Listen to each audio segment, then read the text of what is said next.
Kami selamatkan orang-orang yang melarang dari perbuatan jahat, dan kami timpakan kepada orang-orang yang zalim siksaan yang keras disebabkan mereka selalu berbuat fasik. Maka tatkala mereka bersikap sombong terhadap apa yang dilarang mereka mengerjakannya, kami katakan kepadanya, jadilah kalian kera yang hina.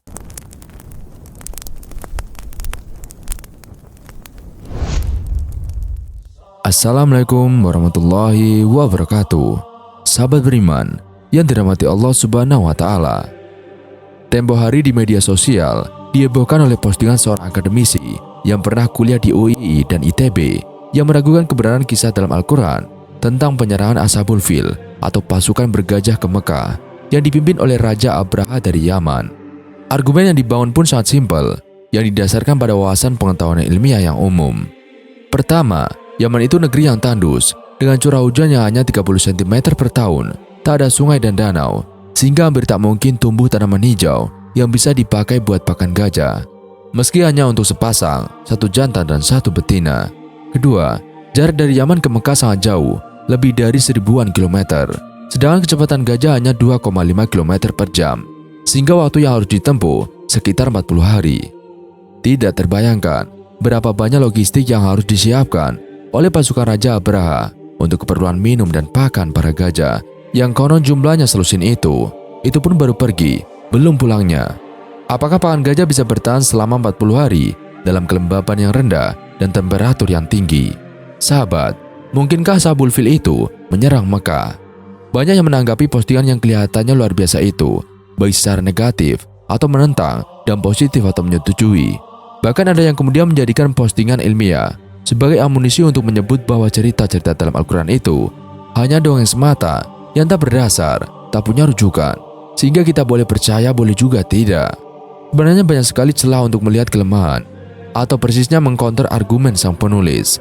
Satu hal saja, kita bisa coba mengkritisinya dari sudut pandang kebiasaan orang-orang Arab yang mengabadikan suatu peristiwa penting ataupun kejadian besar dalam sejarah hidup mereka melalui syair-syair. Peristiwa serangan Ashabul Fil atau pasukan bergajah ini jelas tak luput dari ingatan kolektif orang-orang Arab, sehingga mereka mengabadikannya dalam syair-syair. Mereka membuat syair itu berbagai ekspresi kegembiraannya bahwa Allah Ta'ala melindungi mereka, bangsa Arab atau Quraisy, menjaga tempat suci mereka yaitu Ka'bah. Tidak hanya satu atau dua orang yang membuat syair tentang peristiwa ini, tetapi lusinan orang, bahkan mungkin lebih, termasuk sepupu Nabi sendiri yaitu Thalib bin Abu Thalib. Mereka dan syair-syairnya banyak dikutip oleh sejarawan ternama seperti Ibnu Ishaq dan Ibnu Hisham di kitab-kitab penting mereka ketika menceritakan tentang peristiwa serangan tentara gajah tersebut.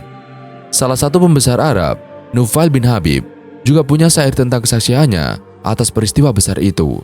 Sebagaimana yang dikutip oleh Ibnu Katsir, Nufail dan kaumnya sempat menghadang laju pasukan gajah Abraha, tetapi mereka berhasil ditaklukkan oleh Abraha dan gerombolannya, sehingga Nufail sendiri dijadikan budak oleh Raja Basyah itu dan diharuskan menjadi guide menuju Mekah.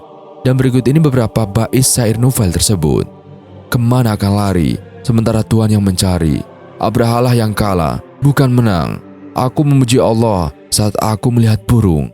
Aku takut seandainya batu itu menimpa kami. Itulah bait syair Nufail. Dan sahabat, turunnya surat Al-Fil, Al-Quran pun kemudian mengabadikannya dengan surat Al-Fil yang tak kalah puitisnya dibandingkan syair-syair ciptaan orang Arab jahiliyah. Dan surat ini berisi 5 ayat yang setiap ayat diakhiri dengan huruf lam. Alam taro kaifa fa'ala rabbuka bi ashabil fil. Tidakkah engkau atau Muhammad perhatikan bagaimana Tuhanmu telah bertindak terhadap pasukan bergajah? Alam yaj'al kaidahum fi tadlil. Bukankah dia telah menjadikan tipu daya mereka itu sia-sia? Wa arsala alaihim tayran ababil. Dan dia mengirimkan kepada mereka burung yang berbondong-bondong. Tarmihim bijaroti min sijil, yang melempari mereka dengan batu dari tanah liat yang dibakar. Faja'alahum ka'asfil ma'kul, sehingga mereka dijadikannya seperti daun-daun yang dimakan ulat. Surat ini turun di Mekah atau Makkiyah 45 tahun setelah peristiwa tersebut terjadi. Tentu banyak saksi hidup peristiwa tersebut yang sudah mati, tetapi ada juga yang masih hidup, terutama orang-orang atau sahabat yang seusia dengan Nabi Muhammad SAW. Misalnya saja Al-Muttalib bin Hantab yang mengatakan, "Aku dilahirkan pada waktu yang sama dengan Rasulullah, yakni pada tahun gajah." Atau Utsman bin Affan yang diriwayatkan pernah bertanya, kepada Qubas bin Hasham yang ada hubungan darah dengan Bani Ya'mar bin La'is, "Kamu sewaktu kecil apa badanmu lebih besar? Ataukah Rasul yang lebih besar?" Qubas menjawab, "Rasulullah lebih besar badannya, meskipun aku lahir lebih dahulu ketimbang beliau. Rasul dilahirkan pada tahun gajah." Hadis riwayat Tirmizi nomor 3552. Qais bin Muharram juga berkata, "Saya dan Rasulullah sama-sama dilahirkan pada tahun gajah." Al-Zahabi dalam Tazkirah Islam halaman 23, Al-Sawkani dalam Fath Al-Qadir halaman 602. Pandangan para mufasir tentang Ashabul Fil. Banyak ahli tafsir atau mufasir yang berbeda pendapat soal ribuan burung atau ababil yang melemparkan kerikil ke arah pasukan Abraha. Ada yang menafsirkan secara harfiah bahwa memang itu benar-benar burung yang melemparkan kerikil panas. Ada juga yang menafsirkan bahwa yang dimaksud Toir bukanlah burung dalam arti sebenarnya, tetapi itu adalah batu meteor.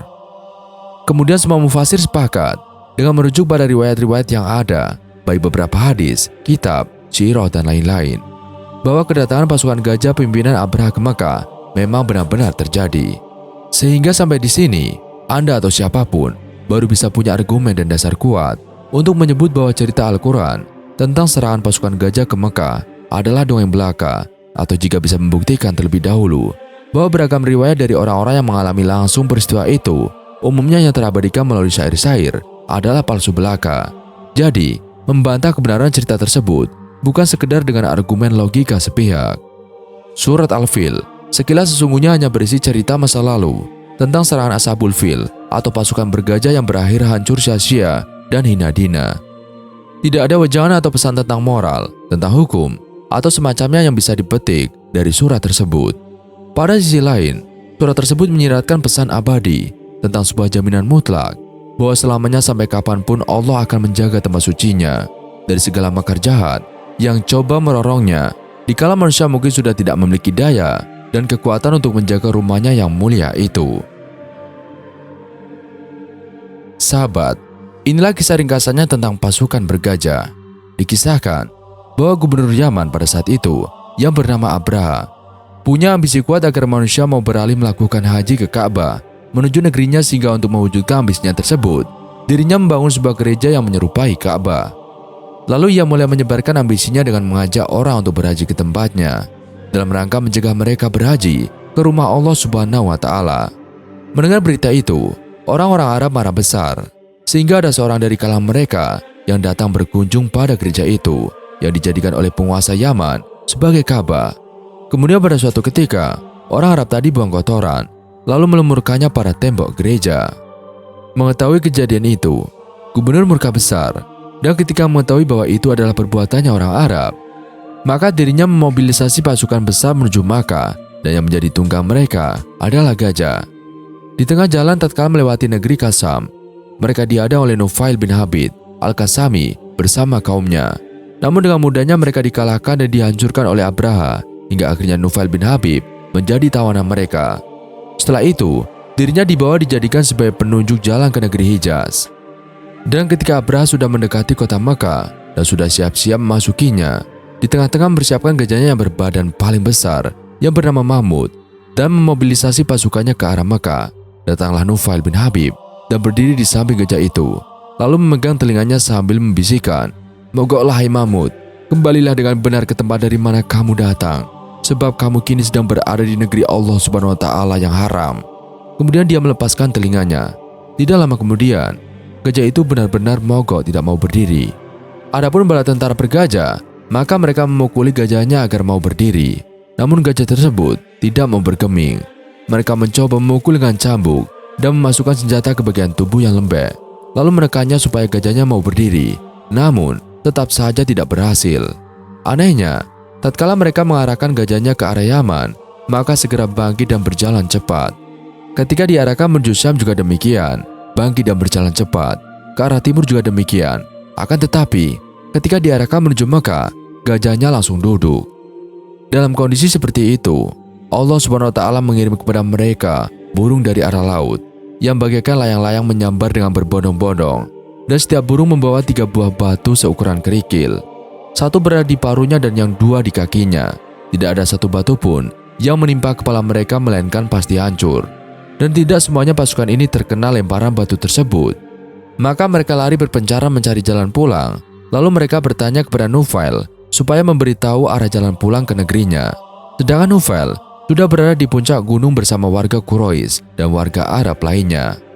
Melihat kejadian dan siksaan Allah Subhanahu wa taala yang maha dahsyat atas pasukan bergajah tersebut, sehingga Nufail melantunkan bait syairnya, "Tiada tempat berlari bila Tuhan yang mengejarnya, dan Ashramlah yang kalah, bukan yang menang." Dan kejadian itu terjadi tepatnya 40 tahun sebelum diutusnya Nabi Muhammad SAW, dan sebagian saksi mata peristiwa itu masih hidup manakala Muhammad diangkat menjadi utusan.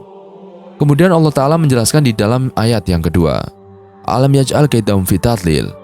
Bukankah dia telah menjadikan tipu daya bagi mereka untuk menghancurkan Ka'bah itu sia-sia? Quran Surat Al-Fil ayat 2. Maksudnya, bukankah Allah Subhanahu wa Ta'ala telah menjadikan tipu daya mereka serta usaha yang mereka lakukan untuk menghancurkan Ka'bah sebagai perbuatan yang tidak punya pegangan yang mengantarkan pada kebinasaan mereka. Kemudian Allah Subhanahu wa Ta'ala mengatakan sebab kehancuran mereka, "Wa arsalna 'alaihim thayran ababil." Dan dia mengirimkan kepada mereka burung yang berbondong-bondong. Quran Surat Al-Fil ayat 3. Maksudnya sekumpulan burung yang berpancar, dan burung ini berwarna hitam dari arah lautan dengan berbondong-bondong. Pada tiap burung membawa 3 buah batu kerikil, 2 batu di kakinya dan satunya lagi di paruhnya. Tidaklah batu tersebut mengenai sesuatu melainkan menghancurkannya. Selanjutnya Allah Subhanahu wa Ta'ala menjelaskan tugas burung tadi dengan mengatakan, "Tarmihi bijarutin min sijil," yang melempari mereka dengan batu berasal dari tanah yang terbakar.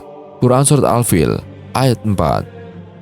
Para ulama tafsir ada yang mengatakan batu tersebut terbuat dari tanah yang terbakar di neraka jahanam yang sudah diperuntukkan khusus untuk mereka dengan tertulis nama-nama kaum tersebut.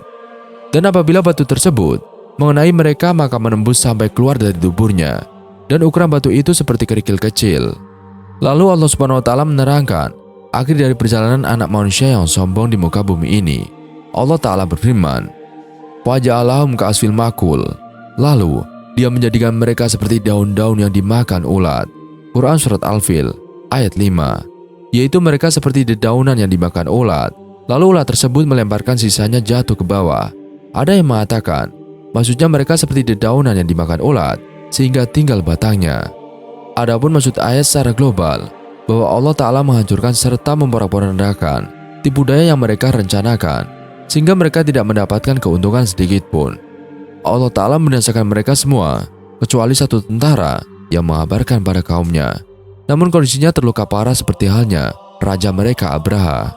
Kondisi tentara tadi terbelah dada dan hatinya hingga ketika sampai di negerinya San'a dan mengabarkan kejadiannya, lalu setelah itu dia pun mati. Pelajaran yang dapat dipetik dari surat ini, yang pertama yaitu inilah akhir perjalanan dari setiap orang yang menentang Allah Subhanahu wa Ta'ala dan memerangi Allah Subhanahu wa Ta'ala serta menghalalkan apa yang telah diharamkan. Allah Ta'ala menjelaskan hal tersebut di dalam ayat yang lain. Dan siapapun yang bermaksud di dalamnya melakukan kejahatan secara zalim, niscaya akan kami rasakan kepadanya sebagian sisa yang pedih. Quran Surat Al-Hajj ayat 25. Di dalam sebuah hadis dari Abu Musa Al-Asy'ari radhiyallahu an, beliau berkata, Rasulullah SAW bersabda, "Sesungguhnya Allah tidak akan mengampuni seseorang yang zalim hingga ketika Allah menyiksanya dan tidak memperdulikannya." Kemudian beliau membaca firman Allah, "Dan begitulah azab Tuhanmu apabila mengazab penduduk negeri-negeri yang berbuat zalim. Sesungguhnya azabnya itu adalah sangat pedih lagi keras." Hadis riwayat Bukhari nomor 4686, Muslim nomor 2483. Sahabat beriman, kisah yang kedua yaitu kisah Ashabus Sab atau kaum yang dikutuk menjadi kera. Salah satu kisah Al-Quran yang menarik adalah kisah Ashabul Sab, dan ini adalah sekelompok kaum Yahudi yang menjadi umat Nabi Musa alaihissalam. Mereka tinggal di dekat kota Elat di pesisir Laut Merah. Allah mengharamkan mereka untuk menangkap ikan pada hari Sabtu. Dan tanyakanlah kepada Bani Israel tentang negeri yang terletak di dekat laut ketika mereka melanggar aturan pada hari Sabtu.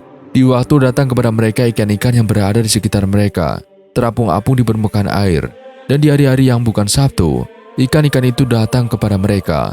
Demikianlah kami mencoba mereka disebabkan mereka berlaku fasik. Quran Surat Al-A'raf ayat 163. Dan di dalam ayat ini Allah memerintahkan nabinya menanyai orang-orang Yahudi di Madinah tentang saudara-saudara mereka yang dahulu menyelisih perintah Allah Subhanahu wa taala, sehingga mereka diterpa azab tiba-tiba karena perbuatan dan tipu muslihat mereka dalam menyelisihi serta mentazir mereka agar jangan menyembunyikan sifat-sifat beliau yang tercantum dalam kitab mereka agar mereka tidak terkena.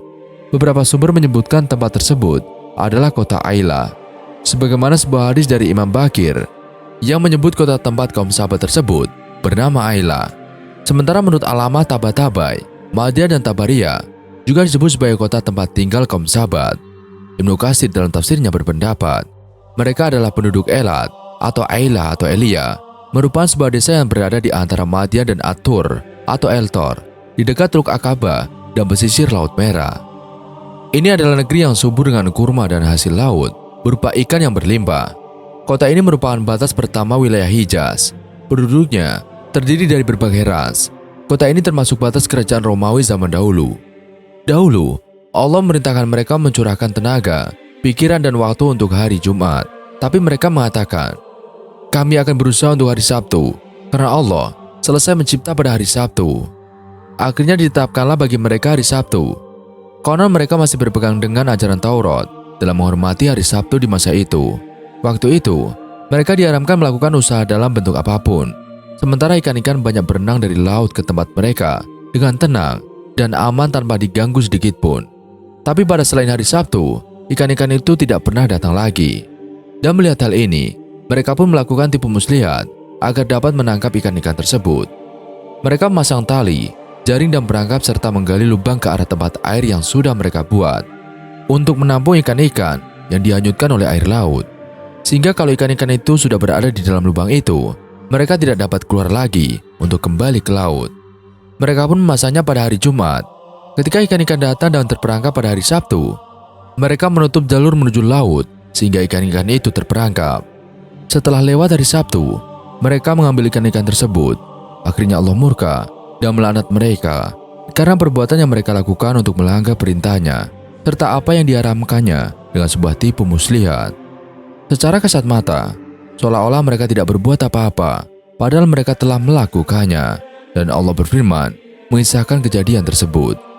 Dan tanyakanlah kepada mereka, yakni Bani Israel, tentang negeri yang terletak di dekat laut, di tepi pantai, tentang pelanggaran yang mereka lakukan serta hukuman Allah yang ditimpakan atas mereka. Ketika mereka melanggar aturan pada hari Sabtu, padahal Allah telah memerintahkan mereka agar mengagungkan dan menghormati hari tersebut dan jangan berburu apapun juga. Lalu Allah uji mereka dengan datangnya ikan-ikan kepada mereka, terapung-apung di permukaan air di hari Sabtu itu. Demikianlah berlimpah, terapung di permukaan laut. Dan di hari-hari yang bukan Sabtu, ikan-ikan itu tidak datang kepada mereka. Mereka berenang di dalam laut hingga tidak terlihat seekor ikan pun. Demikianlah kami mencoba mereka disebabkan mereka berlaku fasik. Jadi kefasikan mereka lah yang menyebabkan mereka diuji Allah. Seandainya mereka tidak melanggar ketaatan kepada Allah, niscaya Allah maafkan mereka, tidak menghadapkan mereka kepada bala dan kejelekan. Akhirnya mereka melakukan tipu muslihat untuk menangkapnya. Setelah ada sebagian dari mereka menangkap ikan-ikan tersebut, terpecahlah mereka menjadi tiga. Sebagian melakukannya, sebagian lagi mengingkari perbuatan mereka itu, dan yang lain tidak mengerjakan, tidak pula mencegah, tapi mereka mengingkari perbuatan tersebut. Allah berfirman dengan menjelaskan azab yang menimpa mereka. Dan ingatlah, ketika suatu umat di antara mereka berkata, mengapa kalian menasihati kaum yang Allah akan membinasakan mereka atau mengazab mereka dengan azab yang amat keras? Mereka menjawab, agar kami mempunyai alasan atau pelepas tanggung jawab kepada Tuhan kalian dan supaya mereka bertakwa. Maka tatkala mereka melupakan apa yang diperingatkan kepada mereka, kami selamatkan orang-orang yang melarang dari perbuatan jahat dan kami timpakan kepada orang-orang yang zalim siksaan yang keras disebabkan mereka selalu berbuat fasik. Maka tatkala mereka bersikap sombong terhadap apa yang dilarang mereka mengerjakannya, kami katakan kepadanya, jadilah kalian kera yang hina. Quran Surat Al-A'raf ayat 164 sampai 166. Menurut pendapat sejumlah ulama dan ahli tafsir, kaum Yahudi ini terbagi menjadi tiga kelompok. Pertama, mereka yang melanggar dan menghalalkan penangkapan ikan pada hari Sabtu. Kedua, mereka yang melarang perbuatan tersebut dan meninggalkan mereka. Ketiga, mereka yang diam saja, tidak melakukannya dan tidak pula melarang perbuatan teman-temannya.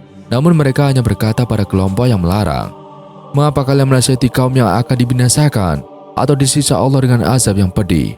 Quran Surat Al-A'raf ayat 164. Itulah balasan bagi orang-orang yang senantiasa melanggar perintah Allah dan senantiasa berlaku fasik. Katakanlah, apakah akan aku beritakan kepadamu tentang orang-orang yang lebih buruk pembalasannya dari orang-orang fasik di sisi Allah, yaitu orang-orang yang dikutuki dan dimurkai Allah. Di antara mereka ada yang dijadikan kera dan babi dan orang yang menyembah taugut. Mereka itu lebih buruk tempatnya dan lebih tersesat dari jalan yang lurus. Quran Surat Al-Maidah ayat 60. Para ahli tafsir berbeda pendapat dalam menafsirkan surat Al-A'raf ayat 166 tersebut, khususnya berkaitan dengan dijadikannya kaum Bani Israel itu menjadi kera. Ibnu Katsir dalam tafsirnya menjelaskan, ia sepakat dengan orang yang mengatakan bahwa kelompok ketiga juga termasuk orang yang binasa, seperti halnya kelompok pertama, karena mereka berhak mendapatkannya akibat mereka diam dan tidak memberi nasihat. Boleh jadi, diamnya mereka itu menyebabkan kelompok pertama terus bercokol dalam kezalimannya. Karena orang yang tidak melarang dari perbuatan mungkar, baginya azab di sisi Allah. Dan Allah berfirman, orang-orang kafir dan Bani Israel telah dilaknat melalui lisan atau ucapan Daud dan Isa putra Maryam. Yang demikian itu, karena mereka durhaka dan selalu melampaui batas. Quran Surat Al-Maidah ayat 78. Mereka tidak saling mencegah perbuatan mungkar yang selalu mereka perbuat. Sungguh, sangat buruk apa yang mereka perbuat. Quran Surat Al-Maidah ayat 79. Berbeda dengan Ibnu Katsir, Said Qutb dalam tafsirnya Fi Zilal Al-Quran menjelaskan, kendati kelompok ketiga tidak disebutkan dalam nas Al-Quran, mungkin karena memandang rendah urusan mereka meskipun tidak ditimpa azab. Karena mereka tidak mau melakukan pencegahan secara aktif, tetapi hanya mengingkarinya secara pasif, atau membenci kemungkaran tetapi tidak mencegahnya. Karena itu, mereka pantas diabaikan meskipun tidak terkena azab. Kisah lain datang dari Ibnu Abbas radhiyallahu an. Ceritanya, ketika Ikrimah menemui Ibnu Abbas, dia melihat Ibnu Abbas sedang menangis. Lalu dia bertanya, apa yang menyebabkannya menangis? Ibnu Abbas menunjukkan ayat-ayat ini kepadanya, seraya berkata, "Tahukah engkau negeri Ailah?" "Iya," kata Ikrimah. Ibnu Abbas berkata, "Ada segolongan Yahudi di sana. Datang kepada mereka ikan yang banyak pada hari Sabtu, gemuk-gemuk, tapi di luar hari Sabtu, mereka tidak mau menangkapnya, kecuali dengan susah payah. Ketika mereka dalam keadaan demikian, setan membisikkan bahwa mereka dilarang memakannya hanya pada hari Sabtu. Maka tangkaplah pada hari itu, dan makanlah di hari yang lain." Akhirnya satu kelompok berpendapat seperti ini, dan yang lain melarang dan mencegah. Kalian itu dilarang untuk menangkap dan memakannya pada hari Sabtu. Setelah itu Ibnu Katsir menguraikan kisah seputar tipu muslihat yang mereka lakukan, lalu berkata, kemudian Ibnu Abbas membaca ayat ini. Maka tatkala mereka melupakan apa yang diperingatkan kepada mereka, kami selamatkan orang-orang yang melarang dari perbuatan jahat, dan kami timpakan kepada orang-orang yang zalim siksaan yang keras. Quran Surat Al-A'raf ayat 165. Lalu beliau berkata, saya lihat orang-orang yang melarang itu selamat, tapi saya tidak melihat yang lain disebut-sebut. Sementara kita juga melihat banyak hal yang kita ingkari dan tidak mengatakan apa-apa. Saya pun berkata, semoga Allah jadikan aku tebusanmu. Tidakkah engkau lihat bahwa mereka juga membenci dan menyelisih apa yang dilakukan orang-orang yang melanggar tersebut? Bahkan mereka mengatakan, bagaimana dalam firman Allah Ta'ala tersebut, mengapa kamu menasihati kaum yang Allah akan membinasakan mereka? Sebagian dari ahli tafsir seperti Mujahid dan Muhammad Abdul berpendapat bahwa perubahan fisik pada kaum Sabat hanya berupa tamsil atau kiasan. Yang dirubah dari mereka adalah hatinya, bukan bentuk tubuh atau fisiknya secara keseluruhan. Pendapat ini mendapat kritikan dari mayoritas ahli tafsir. Dan menurut Tabrizi, pendapat tersebut tidak sesuai dengan makna lahiriah ayat dan bertentangan dengan pendapat mayoritas ahli tafsir. Demikianlah kisah kali ini. Semoga bisa bermanfaat bagi kita semua. Amin Allahumma amin. Sekian video kali ini. Kurang lebihnya kami mohon dimaafkan. Yang benar, datanya dari Allah Subhanahu wa Ta'ala. Hilau atau keliru, datanya dari saya pribadi. Wassalamualaikum warahmatullahi wabarakatuh.